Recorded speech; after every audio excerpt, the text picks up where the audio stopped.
ngalan ng Ama, ng Anak, ng Espiritu Santo.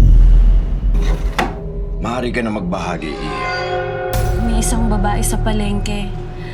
Nakita ko po siya na walang ulo. Di ba sabi sa pamahiin, senyalis daw yun na mamatay na ang isang tao?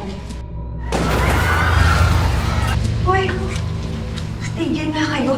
Nakilabutan ako sa inyo. Nung isang gabi, habang papasok ka sa bahay niya, nakita ka raw niyang walang ulo.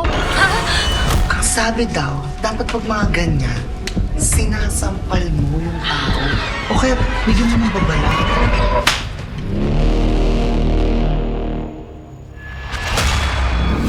Hanggang hindi tayo nakasigurado kung ano naging dahilan ng pagkamatay, walang sino man ang pwede dapat gumalaw ng bangkay.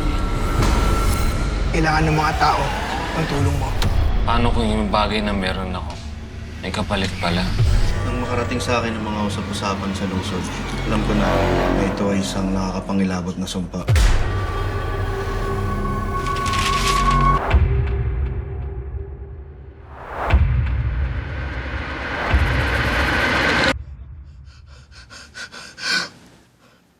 Oh!